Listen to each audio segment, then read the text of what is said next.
এই রেসিপি জানা থাকলে দোকান থেকে আর পাঁপড় কিনে খাবেন না, ঘরেই তৈরি করে খাবেন। পাঁপড়টা মাস জুড়ে সংরক্ষণ করতে পারবেন। মাত্র দুটি উপকরণ দিয়ে এত সুন্দর পাঁপড় তৈরি করে নিতে পারেন। ভাতের মাড় আর আটা কিংবা ময়দা দুটির একটি দিয়েই তৈরি করে নিতে পারবেন। যখন খুশি তখন তৈরি করে খেতে পারেন, বাচ্চাদেরও দিতে পারেন, আর অসম্ভব মজার হয় খেতে।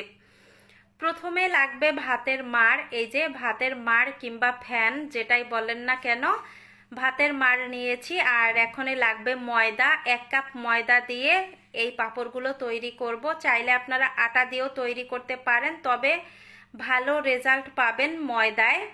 1 কাপ ময়দা নিয়েছি, তাতে প্রথমে 1 কাপ ভাতের মাড় দিয়ে দিলাম, দিয়ে মিশিয়ে নিচ্ছি। তারপরে আরও হাফ কাপ দিয়ে দিলাম।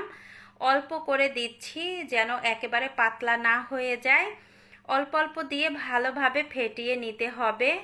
মোট 2 কাপের মতো এখানে ভাতের মাড় দিয়েছি। 1 কাপ ময়দাতে 2 কাপ ভাতের মাড় দিয়েছি। তারপরে হচ্ছে স্বাদ মতো লবণ দিয়ে দিলাম। লবণটাও ভালোভাবে মিশিয়ে নিয়েছি। আর ব্যাটারটা কীরকম রেখেছি সেটাও দেখিয়ে দিচ্ছি।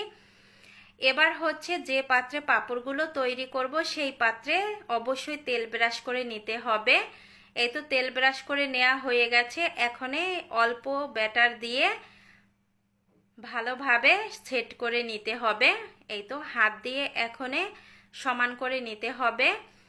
এই তো দুটোই হয়ে গেছে। এবার চুলায় চলে যাব এগুলো সেদ্ধ করার জন্য, মানে ভাপ দেওয়ার জন্য। আগে থেকে জলটা বসিয়ে দিয়েছিলাম, জলটা ফুটে উঠেছে। একটা বাটি দিয়ে দিলাম, দিয়ে একটা ঢাকনা দিয়ে ঢেকে 30 সেকেন্ড ভাপ দিয়ে নিব। 30 সেকেন্ড পরে হয়ে গেছে, এবার তুলে নিব।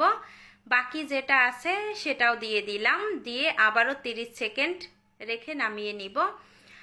এই তো নামিয়ে নিয়েছি। আর এটা কিন্তু একটু ঠান্ডা করে তারপরে উঠাবেন, নয়তোবা গরম অবস্থায় উঠাতে পারবেন না। একেবারেও ঠান্ডা করার দরকার নেই, আপনি হাত দিয়ে ধরতে পারেন, এরকম গরম থাকলেই হবে।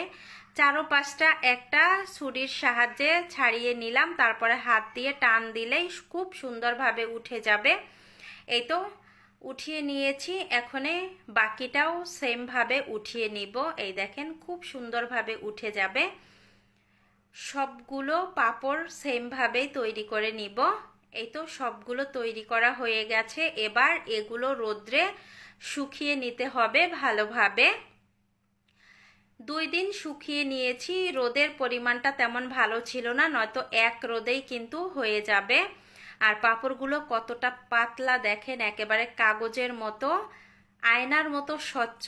এপাশ থেকে ওপাশের আঙুলগুলো কত সুন্দর দেখা যাচ্ছে দেখেন।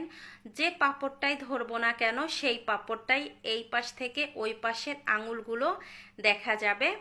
এবার ভাজি করার জন্য কড়াইয়ে তেলটা গরম করে নিয়েছি। একটা পাঁপড় দিয়ে দিলাম। পাঁপড়টা দেওয়ার সাথে সাথে এভাবে একটু চেপে দিবেন, তাহলে দেখবেন পাঁপড়গুলো অনেক বড় হয়ে গেছে। এই দেখেন একটা পাঁপড় ভাজি করে নিলাম। আর আগুনের জালটা কিন্তু অবশ্যই একেবারে লো টু মিডিয়ামে রাখবেন, নয়তোবা পাঁপড়গুলো পুড়ে যাবে। একটা পাঁপড় নামিয়ে নিয়েছি, বাকি আরও একটি ভাজি করে দেখাচ্ছি। দেখেন কত সুন্দর ভাজি হয়ে গেছে। আর যে কোনো জিনিস তৈরি করতে গেলে পারফেক্ট হলে মনটাও অনেক ভালো লাগে। সবগুলো ভাজি করা হয়ে গেছে। এখন একটু ভেঙেও দেখাচ্ছি কতটা মচমচে হয়েছে। আমি বলবো দোকানের চেয়েও ঘরে তৈরি করলে এগুলোর স্বাদ আরও বেশি হয়। অবশ্যই বাসায় একবার হলেও ট্রাই করবেন।